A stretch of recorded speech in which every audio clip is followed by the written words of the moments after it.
Help me reach 2,000 subscribers. Show some support by liking the video and leaving a comment. I read every single one. Thank you.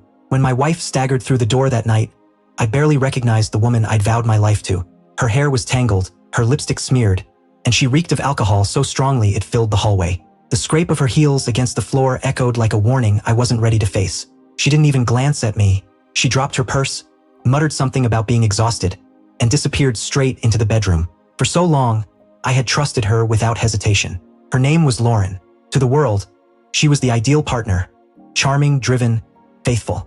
But as I watched her collapse into bed that night, something inside me quietly cracked.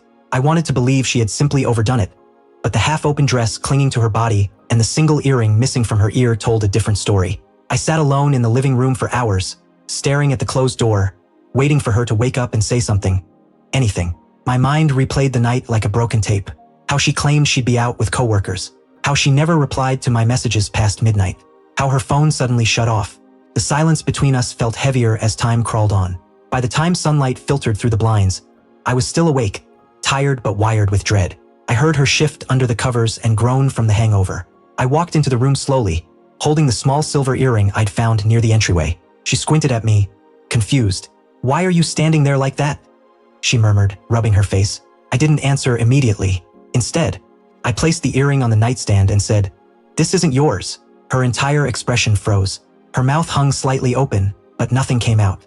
Then she looked down at herself, the wrinkled, half-unbuttoned dress, the scent of unfamiliar cologne still clinging to her skin, and I saw the exact moment she understood what I already knew. She jerked upright, clutching the blanket around her chest. I don't remember anything," she stuttered. "We were drinking. I must have." I cut her off. "You must have what, Lauren? Accidentally ended up in another man's bed." Tears started forming, but I felt nothing. Not anger, not grief, just emptiness. She reached toward me, her voice cracking. "Please, just let me explain." I stared at her face, searching for the person I thought she was. But all I could see was a stranger who'd carried her guilt home with her. That morning, she froze. Not because she remembered, but because she finally realized what she'd shattered.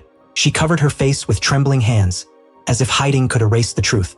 I tried to speak, but the words wouldn't come. Even breathing felt heavy, poisoned by the betrayal lingering in the air. "I swear I didn't mean for this to happen," she sobbed. "It was just a stupid night. A mistake." I let out a bitter laugh. "A mistake is forgetting to buy groceries. What you did."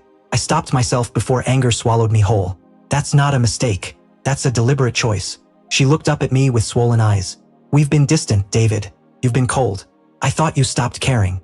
That hit deep, but it didn't justify anything. "That's your excuse?" I asked quietly.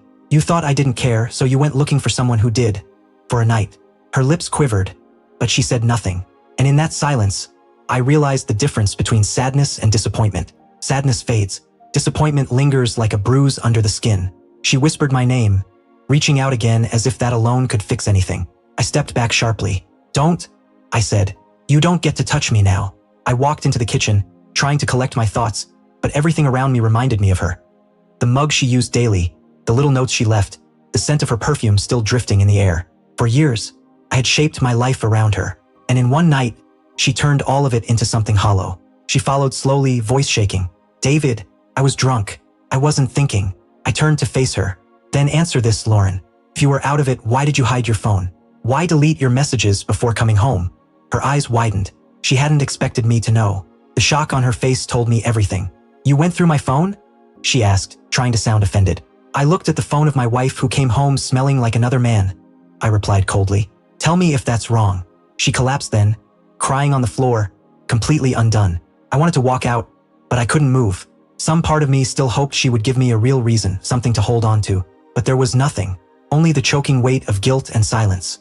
I stared at her shaking form and realized that nothing she could say would change what had happened. The woman I had built dreams with was now just a mirror reflecting regret back at me. And as I watched her, something became painfully clear. She wasn't sorry for betraying me. She was sorry she'd been caught. She wiped her face, her voice cracking. "Can we please talk later? I can't think right now." I shook my head. "No, Lauren. You had an entire night to think. You had a choice before you let someone else touch you." Her gaze dropped to the floor. Shame washed over her, but I felt no sympathy. I opened the closet and pulled out her suitcase. "You should stay somewhere else for a while. Maybe then you'll get some clarity." She panicked and grabbed my arm.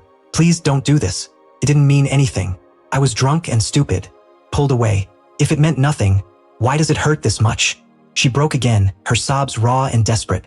David, I love you. Please don't end us. I looked at her, my heart aching in ways I couldn't explain. You ended us the moment you decided someone else was worth more than me. I walked out of the room, my chest burning with grief and rage. Later that night, I sat staring at our wedding photo. The smiles on our faces felt like a cruel mockery. I remembered all the times I defended her, how I ignored the late nights, the sudden trips, the unexplained distance. Maybe I had always sensed something was wrong. I just didn't want to face it. The next morning, she packed her things quietly. There was nothing left to say, just the soft rasp of the zipper and the final sound of goodbye. I didn't stop her when she left. Weeks passed. The house felt emptier than ever, yet strangely peaceful. One afternoon, an envelope arrived in the mail. It was from her. Inside was a short letter. You didn't deserve what I did. I hope someday you can find peace. I folded it once and left it on the counter. I didn't need closure from her. I already had mine. Because sometimes the moment someone betrays you is the moment you start finding yourself again. And when she woke up that morning and froze, she wasn't looking at me.